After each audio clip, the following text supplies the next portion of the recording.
মিরপুরে এবার আলো ছড়াচ্ছেন বাংলাদেশের পেসাররা। ঢাকা পর্ব শেষে সর্বোচ্চ উইকেট শিকারী বোলারের তালিকায় রাজত্ব করছেন পেসাররা। ৩ ম্যাচে ১২ উইকেট নিয়ে এই তালিকার শীর্ষে আছেন দুর্বার রাজশাহীর তাসকিন আহমেদ। বিপিএলের একাদশ আসরে মিরপুর স্টেডিয়াম নতুন রূপে ধরা দিয়েছে সবার কাছে। স্পিন স্বর্গের তকমা যে উইকেটের, সেখানেই গতির ঝড় তুলছেন পেসাররা। পেসারদের বিপক্ষে মিরপুরের এই পিচে খেলা ব্যাটারদের জন্য কতটা কঠিন তা জানিয়েছেন ফরচুন বরিশাল পেসার এবাদত হোসেন। মিরপুরের উইকেটটা এমন যে আপনি যদি হার্ড লেন্থে বল করেন ওখান থেকে বল মারাটা খুবই ডিফিকাল্ট, কারণ এক্সট্রা পেস এবং একটু বাউন্স থাকে ওখানে। খুবই টিপিক্যাল উইকেট যে ওখান থেকে আপনি একই জায়গা থেকে আপনি স্লোয়ার বল করতে পারবেন, খুবই ডিফিকাল্ট ওখান থেকে মারাটা। তো মিরপুরে জেনারেলি এরকম উইকেট আগে যে উইকেট ছিল একটু স্লো এবং লো থাকতো, এখন দেখেন উইকেটে প্রচুর পেস আছে। তবে এক সময় তো ছিল ভিন্ন চিত্র। স্পিনাররা দেখাতেন দাপট, বেশিরভাগ পেসারই ছিলেন কম কার্যকরী, ব্যাটাররাও থাকতেন অসহায়।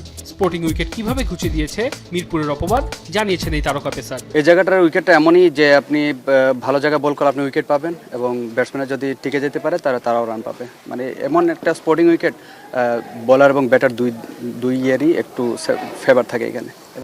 এখন পর্যন্ত যে 8টি ম্যাচ হয়েছে, প্রায় সবগুলো ম্যাচেই ছিল টি-20 বান্ধব উইকেট। বিপিএল এর স্পোর্টিং উইকেট, বিশেষ করে মিরপুরে। অন্য সবার মতো খুশি এবাদত। ভালো লাগতেছে দেখে যে তাসকিন 7 উইকেট পেয়েছে, নাহিদ রানা খুব ভালো জায়গায় বোলিং করতেছে, বাকি সব ফাস্ট বোলাররা খুব ভালো করতেছে। এটা খুবই আনন্দের। বিপিএলে এবার ফরচুন বরিশালসের হয়ে খেলছেন ইবাদত।